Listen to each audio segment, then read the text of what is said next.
Hello good morning my dears. അപ്പോൾ ഇന്ന് നമ്മൾ ഈ ഒരു ഗിൽട്ടർ ഷീറ്റ് വെച്ചിട്ട് എന്താ പറയുക, ഒരു ഹെയർ ക്ലിപ്പാണ് ചെയ്തെടുക്കാൻ വേണ്ടി പോകുന്നത് കേട്ടോ. അപ്പോൾ അതിനായിട്ട് നമ്മൾ ആദ്യം ഫ്ലവേഴ്സ് ഉണ്ടാക്കണം.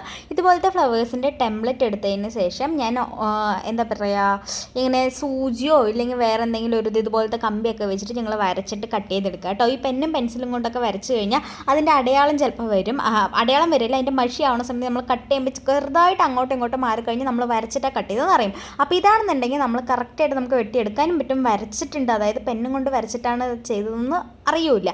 ഇല്ലെങ്കിൽ ഇതുപോലത്തെ ഒരു ടൂത്ത് പിക്ക് ഉണ്ടല്ലോ, നമ്മൾ ഈ പല്ലിലൊക്കെ കുത്തുന്നത്, ഈ ഒരു മരത്തിൻ്റെ ഒരു സാധനം, ഇതും കൊണ്ട് ചെയ്താലും മതി കേട്ടോ. ഇതുപോലെ വരച്ചതിന് ശേഷം നിങ്ങൾ കട്ട് ചെയ്തെടുത്താൽ മതി. ഇത് വന്നിട്ട് ഒരു ഫ്ലൂറസൻ കളറാണ്, അല്ലാതെ ഒരു പ്യുവർ ഗ്രീൻ കളറല്ല കേട്ടോ. ഈ വീഡിയോയിൽ കാണുമ്പോൾ നിങ്ങൾക്കത് ഗ്രീൻ കളറായിട്ട് തോന്നുകയാണ്. നല്ല ഭംഗിയുള്ളൊരു ഫ്ലൂറസൻ കളറാണ്. ഭയങ്കര ഡാർക്കും അല്ല, എന്നാൽ ഭയങ്കര ലൈറ്റും അല്ലാതെ ഒരു മീഡിയം സൈസിൽ നിൽക്കുന്നത് നല്ല ഭംഗിയാണ് കേട്ടോ കാണാൻ വേണ്ടിയിട്ട്. വീഡിയോയിൽ കാണുമ്പോൾ എത്രത്തോളം ഭംഗി അറിയാം, വീഡിയോയിൽ കാണുമ്പോൾ ഒരു ഭംഗിയില്ല കാണാൻ ഈ ഒരു ഷീറ്റ് വെച്ചിട്ട്, പക്ഷേ നേരിട്ട് നല്ല ഭംഗിയാണ് കാണാൻ കേട്ടോ. അതിന് ശേഷം നമ്മൾ ഇതുപോലത്തെ കുറച്ച് എതളുകൾ കൂടെ ഉണ്ടാക്കിയെടുത്തിട്ടുണ്ട്. എന്നിട്ട് ആ എതളുകൾ മാത്രം നമ്മൾ അയൺ ബോക്സിൽ വെച്ചിട്ട് ചൂടാക്കിയിട്ട് ഇങ്ങനെ എന്താ പറയുക, ആ ഗിൽട്ട് ഉണ്ടല്ലോ, ആ ഗിൽട്ട് വരുന്ന ആ ഒരു ഭാഗം നമ്മൾ ഉള്ളിലേക്കായിട്ട് ഇങ്ങനെ ആക്കി കൊടുക്കുകയാണ് ചെയ്യണത് കേട്ടോ. ഇങ്ങനെ ഉള്ളിലേക്കായിട്ട് ഇങ്ങനെ കുമ്പിൾ പോലെയൊക്കെ ആക്കി കൊടുക്കുകയാണ് ചെയ്യുന്നത്. അതുപോലെ എല്ലാ എതളുകളും നമ്മൾ ചെയ്തെടുക്കുന്നുണ്ട് കേട്ടോ. നിങ്ങൾക്ക് വേണമെന്നുണ്ടെങ്കിൽ ഫ്ലവർ ചെയ്യണമെന്നുണ്ടെങ്കിൽ ഫ്ലവർ ചെയ്യുക. ഞാനിപ്പോൾ ഫ്ലവർ അങ്ങനെ പ്ലെയിൻ ആയിട്ട് ഇരുന്നോട്ടെ എന്ന് വിചാരിച്ചു. ഇത് എൻ്റെ ഓൺ ഡിസൈൻ തന്നെയാണ്, ഞാൻ എവിടെയും കണ്ടിട്ടില്ല. അപ്പോൾ എനിക്ക് എന്താണോ തോന്നിയത്, എൻ്റെ മനസ്സിൽ തോന്നുന്ന കാര്യങ്ങളാണ് കൂടുതലും ഞാൻ ചെയ്യാറ്. പിന്നെ ചിലതൊക്കെ ചിലപ്പോൾ ഞാൻ അവിടെ ഇവിടെയും കണ്ടിട്ട് എന്തെങ്കിലും ഒരു ഐഡിയ, എന്തെങ്കിലും ഒരു കാര്യങ്ങൾ ചേഞ്ച് ചെയ്തതായിരിക്കും കേട്ടോ. അപ്പോൾ ഈ ഒരു ഡിസൈൻ എന്തായാലും നിങ്ങൾക്ക് ഇഷ്ടമാവും. വളരെ സിമ്പിളായിട്ട് നമുക്ക് പെട്ടെന്ന് തന്നെ ചെയ്തെടുക്കാൻ വേണ്ടി പറ്റുന്ന ഈ യുണീക്കായിട്ടുള്ളൊരു മോഡൽ തന്നെയാണ്. അത് എല്ലാവരും ട്രൈ ചെയ്ത് നോക്കണം കേട്ടോ. നിങ്ങൾക്ക് ഗിൽട്ടർ ഫോം ഷീറ്റ് ഇല്ലാന്നുണ്ടെങ്കിൽ നിങ്ങൾ പ്ലെയിൻ ഫോം ഷീറ്റിൽ ചെയ്താലും മതി. നിങ്ങൾക്ക് എത്ര എതളുകൾ വേണോ അതിനനുസരിച്ച് നിങ്ങൾ എതളുകൾ ചെയ്തെടുക്കുക. ഞാനിപ്പോൾ ഇവിടെ എനിക്ക് തോന്നുന്നു 5 എതളാണെന്ന് തോന്നുന്നു ചെയ്തെടുത്തിരിക്കണം. അതിനുശേഷം നമ്മൾ ഇതുപോലത്തെ ബീഡ്സ് എടുത്തിട്ട്, ഞാൻ റെയിൻബോ കളറിൽ ആ ഒരു ഇതിൽ വരുന്ന ഒരു ബീഡ്സാണ് എടുത്തിരിക്കുന്നത്. പ്യുവർ റെയിൻബോ കളർന്ന് ഇതിന് പറയുമെന്ന് എനിക്കറിയില്ല. ഇങ്ങനത്തെ ഈ ഒരു ടൈപ്പ് ബീഡ്സാണ് എടുത്തിരിക്കുന്നത്.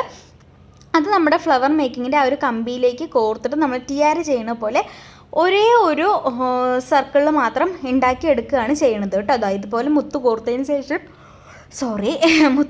ശേഷം നമ്മൾ ഓരോ ഒരു രീതിയിൽ, അതായത് ഒരേ ഒരു കമ്പിയിൽ മാത്രമാണ് ചെയ്തെടുക്കുന്നത്. നിങ്ങൾക്ക് വേണമെന്നുണ്ടെങ്കിൽ കോപ്പർ വയറിൽ ചെയ്തെടുക്കുക, സിൽവറോ ഗോൾഡോ ഇല്ലെങ്കിൽ സെയിം കളർ തന്നെ ഉണ്ടെന്നുണ്ടെങ്കിൽ, ഗ്രീൻ കളർ ഉണ്ടെങ്കിൽ അതിലും നിങ്ങൾക്ക് ചെയ്തെടുക്കാവുന്നതാണ്. കൂടുതൽ സ്യൂട്ട് ആവുന്നത് സിൽവർ കളറായിരിക്കും. ഈ ഒരു ഫ്ലൂറസൻ കളറാണെന്നുണ്ടെങ്കിൽ ഷീറ്റിനെ മാച്ച് ചെയ്യുന്ന രീതിയിൽ നിങ്ങൾ കമ്പി എടുക്കാൻ നോക്കുക കേട്ടോ, ഫ്ലവർ മേക്കിങ്ങിൻ്റെ കമ്പി. അപ്പോൾ ഇതുപോലെ നമ്മൾ തിരിച്ചു കൊടുക്കുന്നുണ്ട്. ഇതുപോലെയാണ് നമ്മൾ കുറച്ച് ചെയ്തെടുക്കാൻ വേണ്ടി പോണത്. ഓക്കെ, ഇതുപോലെ എടുത്തിട്ട് ജസ്റ്റ് ഒന്ന് വളച്ചു കൊടുക്കുന്നുണ്ട്. ഞാൻ ഒരു 3 വൈറ്റ് ബീഡും കൂടെ ഇതുപോലെ ചെയ്ത് കൊടുക്കുന്നുണ്ട് കേട്ടോ. 3 വൈറ്റ് ബീഡും പിന്നെ ഈ 3 കുഞ്ഞ് ബീഡ്സ് വെച്ചിട്ടുള്ള ടിയറയുടെ ആ ഒരു മോഡൽ പോലെയാണ് ചെയ്ത് കൊടുക്കുന്നത് കേട്ടോ. അതിനുശേഷം നമ്മൾ ഗ്രീൻ കളറ് പോളൻ എടുത്തിട്ടുണ്ട്.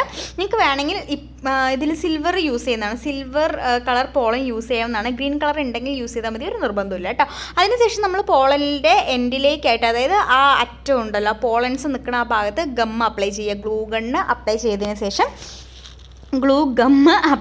ശേഷം ഇതുപോലെ നമ്മുടെ ഫ്ലവേഴ്സിൻ്റെ എതളുകൾ നമ്മളിങ്ങനെ വെച്ച് കൊടുക്കുന്നുണ്ട്. ഓരോ എതളായിട്ട് നമ്മൾ ഓപ്പോസിറ്റ് വെച്ച് കൊടുത്തിട്ട് ജസ്റ്റ് ഒന്നിങ്ങനെ വിടർത്തി വെക്കുകയാണ് ചെയ്യുന്നത് കേട്ടോ. അപ്പോൾ ഇതാണ് ഞാൻ പറഞ്ഞത്, നിങ്ങൾക്ക് എത്ര എതളുകൾ വേണമെങ്കിലും എടുക്കാം. എതളുകൾ കൂടുന്തോറും പൂവിൻ്റെ വലിപ്പവും കൂടും, അത്ര വ്യത്യാസമുള്ളൂ. ഞാനിപ്പോൾ ഇതൊരു കുഞ്ഞ്, അതായത് നമ്മൾ സെൻറ്ററിൽ വെക്കാൻ വേണ്ടിയിട്ടാണ് ഞാൻ ഈ ഒരു മോഡൽ ചെയ്യണം. അപ്പോൾ അതുകൊണ്ട് തന്നെ ഞാൻ വിചാരിച്ചു കുറച്ച് എതളുകൾ നമുക്ക് മതിയെന്ന്. ഞാൻ 5 എതൾ ഉണ്ടാക്കിയെടുത്തു, പക്ഷെ നമ്മൾ 4 യൂസ് ചെയ്യുന്നുള്ളൂ കേട്ടോ. അപ്പോൾ ഇതുപോലെ നമ്മൾ പോളനിലും കൂടെ വെച്ചിട്ട് നല്ല രീതിയിൽ സെറ്റ് ചെയ്തെടുക്കുന്നുണ്ട്. ഈ ഫോം ഷീറ്റ് നന്നായിട്ട് ഒട്ടും. പോളനിലാണെന്നുണ്ടെങ്കിലും പേപ്പറിലാണെങ്കിലൊക്കെ ഗ്ലൂ ഗണ്ണ് വെച്ച് ഒട്ടിക്കുന്ന സമയത്ത് ഫോം ഷീറ്റ് നല്ല സ്ട്രോങ് ആയിട്ട് തന്നെ ഇരുന്നോളും. ഫോം ഷീറ്റ് കീറി വരുള്ളൂ, ഇല്ല അതൊരിക്കലും അത് ഇളകി വരില്ല. അപ്പോൾ നമ്മളത് എടുത്തിട്ടുണ്ട്. ഉണ്ടാക്കിയെടുത്തതിന് ശേഷം ഇതുപോലെ 4 എതൾ 4 സൈഡ് നമ്മൾ വെച്ച് കൊടുത്തതിന് ശേഷം ഇതിൻ്റെ സെൻറ്ററിലേക്ക് വെച്ച് ഒട്ടിക്കാമെന്നാണ് ഞാൻ വിചാരിച്ചത്. പക്ഷേ അതിൽ ചെറിയൊരു പണി കിട്ടിയിട്ടുണ്ട്. നിങ്ങൾ ആദ്യം ഇത് സെൻറ്ററിലേക്ക് വെച്ച് ഒട്ടിക്കരുത്, എനിക്കത് അത്ര ഭംഗിയായിട്ട് തോന്നിയില്ല. പിന്നെ അതുപോലെ തന്നെ നമ്മുടെ ഈ ബീഡ്സ് ഒക്കെ വെച്ച് കൊടുക്കണമല്ലോ, അപ്പോൾ ഒരു ഫിനിഷിംഗ് ആയിട്ട് എനിക്ക് തോന്നിയില്ല. അപ്പോൾ ഞാൻ വിചാരിച്ചു നമുക്കിത്, അതായത് സെൻറ്ററിൽ ആദ്യമേ ഈ ഒരു ഫ്ലവർ വെച്ച് കൊടുക്കേണ്ട, ആദ്യം നമുക്ക് ബീഡ്സ് ഒക്കെ വെച്ചതിന് ശേഷം ഫ്ലവർ വെച്ചാൽ മതി എന്ന് ഞാൻ വിചാരിച്ചു. അപ്പോൾ നിങ്ങൾ ആദ്യം മനസ്സിലൊരു ഡിസൈൻ ഓർത്ത് വെച്ചാൽ നമ്മൾ ചെയ്ത് വരുമ്പോൾ ചിലപ്പോൾ വേറെ എന്തെങ്കിലും കയ്പും കണ്ടോ. ഞാൻ ആ ഫ്ലവർ റിമൂവ് ചെയ്തു. അതിനുശേഷം നമ്മൾ സെൻറ്ററിൽ ഗം ആക്കിയതിന് ശേഷം ഇതുപോലെ നമ്മുടെ ബീഡ്സ് നമ്മൾ ചെയ്ത് വെച്ചതുണ്ടല്ലോ, അതിങ്ങനെ അങ്ങോട്ടും ഇങ്ങോട്ടും ഒരു ഓർഡർ ഇല്ലാത്ത രീതിയിൽ നിങ്ങൾക്ക് ഇഷ്ടമുള്ള രീതിയിൽ ചെയ്ത് കൊടുക്കുക. ഞാനിപ്പോൾ ഇങ്ങനെയാണ് ചെയ്ത് കൊടുക്കുന്നത് കേട്ടോ. അപ്പോൾ ഇതെങ്ങനെ എല്ലാ ബീഡ്സും നമ്മൾ വെച്ച് കൊടുക്കുന്നുണ്ട്. എന്നിട്ട് അതിൻ്റെ മേലേക്ക് നമ്മൾ വീണ്ടും ഗം അപ്ലൈ ചെയ്തതിന് ശേഷം നമ്മുടെ ഫ്ലവർ ഉണ്ടല്ലോ, നമ്മൾ എതിരുകൾ വെച്ച് ഒട്ടിച്ച് നമ്മുടെ പോളനും ഫ്ലവറും നമ്മൾ ഇതിൻ്റെ സെൻറ്ററിലേക്ക് വന്നിട്ട് ഒട്ടിച്ചു കൊടുക്കുകയാണ് ചെയ്യുന്നത് കേട്ടോ. ഇനി ഇത് നിങ്ങൾക്ക് ഹെയർ ബാൻഡിലോ അലിഗേറ്റർ ക്ലിപ്പിലോ എന്തിൽ വേണമെങ്കിലും ഒട്ടിച്ചെടുക്കാവുന്നതാണ്. നല്ല ഭംഗി ഉണ്ടാവും കാണാൻ. ഇതിൽ കാണുമ്പോൾ പ്യോർ ഒരു ഗ്രീൻ പോലെയാണ് തോന്നുന്നത്, അതായത് കുറച്ച് ലൈറ്റ് ഗ്രീൻ അങ്ങനെ നിങ്ങൾക്ക് തോന്നുന്നു. പക്ഷേ ഇത് ഫ്ലൂറസൻ കളറാണ്. ഈ ഒരു പോളൻ വന്നിട്ട് കുറച്ചൊന്ന് അതും ഭയങ്കര ഡാർക്ക് ആയിട്ടുള്ളൊരു ഗ്രീനൊന്നുമല്ല, ജസ്റ്റ് ഒരു ഗ്രീൻ കളർ അത്രയേ ഉള്ളൂ കേട്ടോ. അപ്പോൾ എന്തായാലും ട്രൈ ചെയ്ത് നോക്കണം. ഞാനിവിടെ അലിഗേറ്റർ ക്ലിപ്പിലാണ് ഒട്ടിച്ചെടുക്കുന്നത്. അപ്പോൾ അലിഗേറ്റർ ക്ലിപ്പിൽ നമ്മുടെ ഗം അപ്ലൈ ചെയ്തിട്ടുണ്ട്. ഗം അപ്ലൈ ചെയ്തതിന് ശേഷം നമ്മൾ ഒട്ടിച്ചു കൊടുക്കുന്നുണ്ട്. ഇനി ഇതൊന്ന് കുറച്ചുകൂടെ സ്ട്രോങ് ആയിരിക്കാനും വിട്ട് വരാതിരിക്കാനും വേണ്ടിയിട്ട് ഗ്രീൻ കളർ സെയിം കളർ നമ്മൾ ഫെൽറ്റ് ഷീറ്റ് തന്നെയാണ് എടുക്കുന്നത്. ഫെൽറ്റ് ഷീറ്റ് നമ്മൾ ജസ്റ്റ് ഒന്ന് റൗണ്ട് ഷേപ്പിൽ നമ്മൾ കട്ട് ചെയ്തെടുക്കുക. അതിനുശേഷം നമ്മൾ നമ്മുടെ അലിഗേറ്റർ ക്ലിപ്പിലേക്ക് ഇതുപോലെ ഒട്ടിച്ചു കൊടുക്കുകയാണ് ചെയ്യുന്നത് കേട്ടോ. അപ്പോൾ അതിനായിട്ട് നമ്മൾ കുറച്ച് സർക്കിളിലൊന്ന് അലിഗേറ്റർ ക്ലിപ്പിൽ ഗമ്മാക്കുക. ഗമ്മാക്കിയതിന് ശേഷം ഇതുപോലെ ഗമ്മാക്കിയിട്ട് നമ്മുടെ ഫെൽറ്റ് ഷീറ്റ് വെച്ചിട്ട് ഇതുപോലെ നന്നായിട്ട് പ്രസ് ചെയ്ത് അമർത്തി കൊടുക്കുക കേട്ടോ. ഇതാണ് നമ്മുടെ ഫൈനൽ റിസൾട്ട് വന്നിട്ട്. എല്ലാവർക്കും ഇഷ്ടമായെന്ന് വിചാരിക്കണം. ഇഷ്ടമെങ്കിൽ എല്ലാവരും ട്രൈ ചെയ്ത് നോക്കുക. അതുപോലെ തന്നെ ഇവിടെ നമ്മുടെ ഗിവേയുടെ കാര്യം ആരും മറക്കരുത് കേട്ടോ. അപ്പോൾ ഈ ഒരു വീഡിയോ എല്ലാവർക്കും ഇഷ്ടമെന്ന് വിചാരിക്കണം. ഇഷ്ടമെങ്കിൽ എല്ലാവരും നമ്മുടെ ചാനൽ സബ്സ്ക്രൈബ് ചെയ്ത് സപ്പോർട്ട് ചെയ്യുക. അതുപോലെ തന്നെ വീഡിയോസൊക്കെ ഇഷ്ടമാണെങ്കിൽ ഒന്ന് ലൈക്കും കൂടെ ചെയ്യണം കേട്ടോ.